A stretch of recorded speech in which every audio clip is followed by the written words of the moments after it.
The United States government had problems under the Articles of Confederation. Things were not going well for South Carolinians after the war. People in other colonies were facing hard times too. After Shays' Rebellion in 1786, people could see why the United States needed to have a stronger government. Delegates from the states came together in Philadelphia in 1787. At first, they did not plan to write a whole new constitution. They just planned on fixing the problems in the Articles of Confederation. But soon they understood that they needed to write a whole new document. This would become the United States Constitution. The delegates from South Carolina participated in debates on the various subjects that were discussed at the Constitutional Convention. The South Carolinians agreed that the United States needed a stronger national government. They supported the idea of creating a new government with 3 different branches. There was also debate about how the states should be represented in this new government. One idea was called the Virginia Plan. It said representation should be based on population. That means that a state with more people would have more representatives in the new government. The other idea was called the New Jersey Plan. It said that all states should have the same number of representatives, no matter how many people lived in each state. The delegates from South Carolina supported the Virginia Plan. The convention decided to reach a compromise on this issue of representation. Instead of choosing between the Virginia Plan and the New Jersey Plan, they found a way to do both. They called it the Great Compromise. They would create 2 houses in the legislature. One house would be called the Senate. In this house, each state would have the same number of representatives. The other house would be called the House of Representatives. In this house, the number of representatives would depend upon the number of people who lived in that state. The Great Compromise solved one problem, but it also brought up a whole new issue. The delegates had to decide if slaves should be counted when deciding how many representatives each state would have in the new government.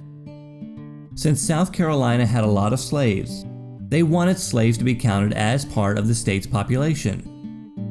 Most northern states did not have slaves, so they did not think slaves should be counted.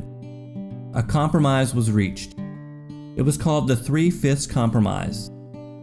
Instead of counting all their slaves, states would get credit for 3/5 of their slave populations.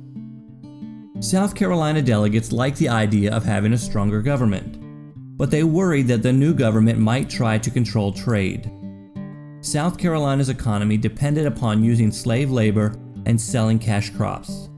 They did not want the new government to set rules on the slave trade or put any new taxes on the sale of goods.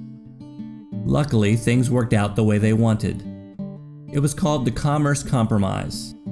The government would not impose any new taxes on exports, and they would not do anything about the slave trade, at least for the next 20 years. While the South Carolina delegates did not get everything they wanted, they were still happy with the Constitution that had been written. Their job was now to return to South Carolina and get the people to ratify it. That means they needed the people to approve it. Just like before, there were disagreements between the upcountry and the lowcountry about the ratification of this new Constitution. Even though the capital had been moved to Columbia, the ratification meeting was held in Charleston. This made it hard for the people of the upcountry to participate in the process.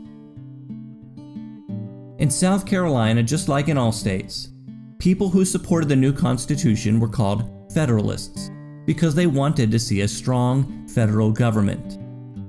People who did not support the Constitution were called Anti-Federalists because they did not want to see a strong federal government. Anti-Federalists feared that putting too much power in the hands of one person or group of people could lead to bad things. They also felt the national government was too far away from most of the states. They did not think the people would have much influence over what the government chose to do.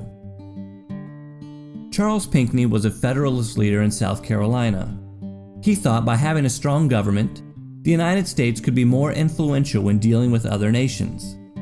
He also thought the United States would be able to establish better trade relations, and that would make our economy more stable.